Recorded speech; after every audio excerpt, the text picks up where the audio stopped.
चाचा चौधरी के जूते।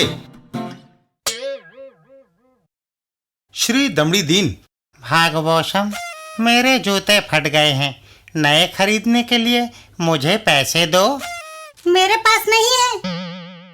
तो मैं किससे मांगू? पहली तारीख को मेरी सारी तनख्वाह तुम रख लेती हो। तुम्हारा पति होते हुए भी मुझे हर जरूरत के लिए तुम्हारे आगे हाथ फैलाना पड़ता है। जूतों की जोड़ी 2 साल चलनी चाहिए। अगर तुमने जूते पहले तोड़ दिए तो कठिनाई भुगतनी होगी। पिछले दिनों बसों की हड़ताल हो गई। मुझे दफ्तर पैदल जाना पड़ता था, जिसके कारण जूते जल्दी घिस गए। तुम्हें पैसे तो नहीं मिल सकते। हाँ, अलबत्ता नए जूते आ सकते हैं। वह कैसे? देखो, चाचा चौधरी नए बूट खरीदकर घर जा रहा है। मैं उसे अंदर बुलाती हूँ। वह अपने जूते बाहर उतार कर रखेगा। तुम उन्हें लेकर भाग जाना। यह सुनकर दमड़ी दीन पिछले दरवाजे से बाहर निकल जाता है। वाह, ये स्कीम अच्छी रहेगी। मैं पहले ही पिछले दरवाजे से बाहर निकल जाता हूँ।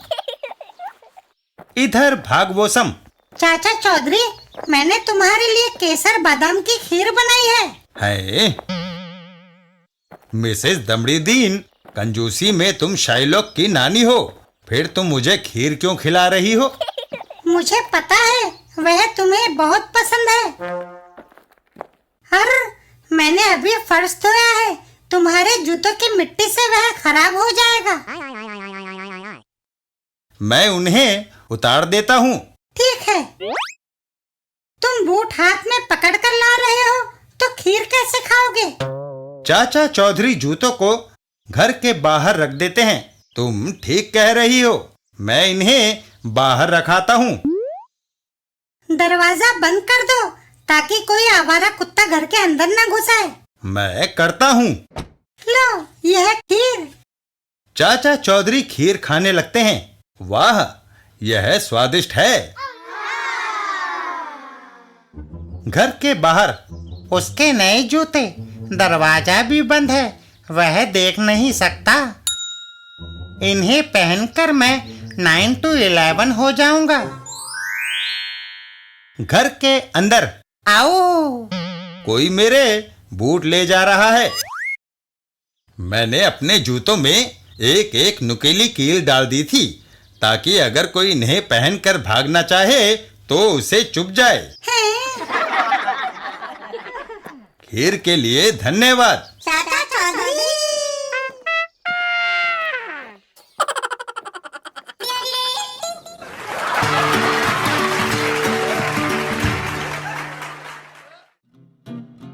चाचा चौधरी का मकान। एक दिन चाचा चौधरी परिवार। तुम मुझे कभी शादी में लेकर नहीं गए। आज मैं पहली बार उसमें शामिल हो रही हूँ। दूसरी बार बिनी, पहली बार तुम अपनी शादी में शामिल हुई थी।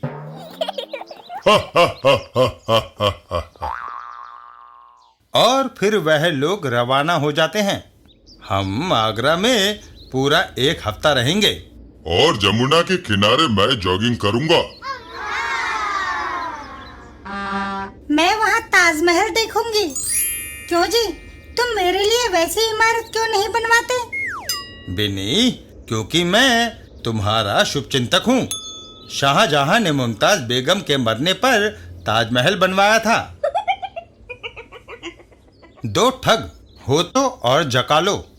होतो, रहने के लिए हम मकान की तलाश कर रहे थे ना, वह मिल गया। जगा लो, मगर हमारे पास पगड़ी देने के लिए पैसे कहाँ हैं? उसकी जरूरत नहीं। चाचा चौधरी का मकान खाली है। वह अपने दरवाजे बंद नहीं करता। हम उस पर कब्जा कर लेते हैं। घर के अंदर। अब हम बाकी की उम्र यहाँ चैन से बिताएंगे। हम 2 के लिए यह काफी है। नाले पंगा। अरे, मेज पर ये कागज कैसे पड़े हैं? हो तो ये बिजली, पानी और टेलीफोन के बिल हैं। मगर इनका भुगतान कौन करेगा? हम करेंगे बेवकूफ। मैं दफ्तर जाकर इन पर से चाचा चौधरी का नाम कटवाकर अपना नाम लिखवा लेता हूँ। यह हमारे मकान मालिक होने का सबूत होंगे। अब कोई कानूनन हमें इस इमारत से निकाल नहीं सकेगा। मैं जाता हूँ। जकालो घर से बाहर निकल जाता है। इधर हो तो जब तक जकालो गया है मैं कुछ खा लूं, फ्रिज काफी भरा है। एक सप्ताह बीत जाता है। चाचा चौधरी परिवार लौटता है। मैंने आगरा के खेत से गन्ने ले लिए थे। एक लंबी अनुपस्थिति के बाद अपने घर में शांति से बैठेंगे। घर के दरवाजे पर कहाँ घुसे चले आते हो? जो बिजली, पानी और फोन का बिल देता है वही मकान मालिक होता है। देखो। साबू जकालो को पकड़ लेता है। खटमल, बचाओ। पुलिस इंस्पेक्टर, साबू उसे छोड़ दो। अगर दंगा फसाद किया तो मजबूरन मुझे तुम्हें गिरफ्तार करना पड़ेगा। हो, जीत हमारी हुई। अब हम यहाँ मौज मस्ती करेंगे। इधर चाचा चौधरी परिवार मकान के पीछे जाकर कुछ सोचते हैं। चाचा जी, मुझे गुस्सा आ रहा है। साबू, अगर तुम्हें गुस्सा आता है तो उस पत्थर पर पैर पटको, गुस्सा ठंडा हो जाएगा। साबू पहाड़ी पर चढ़ जाता है। वही करता हूँ। इधर चाचा चौधरी, भाग्यवान, भागकर सुरक्षित जगह पर चलो। साबू पत्थर पर एक किक जमाता है और पत्थर लुढ़कता हुआ सीधा घर के नजदीक आकर गिरता है। घर के अंदर, ओह, मकान में कंपन, भूचाल। वह दोनों घबरा कर बाहर भाग जाते हैं। बाहर मैदान में भागो। थोड़ी देर बाद कंपन खत्म हो गई। वापस चलो। घर के सामने, अगर अब तुम इधर आए तो बाकी की उम्र लंगड़े रहकर गुजारनी पड़ेगी। और यह गए तुम्हारे नकली बिल। हैं?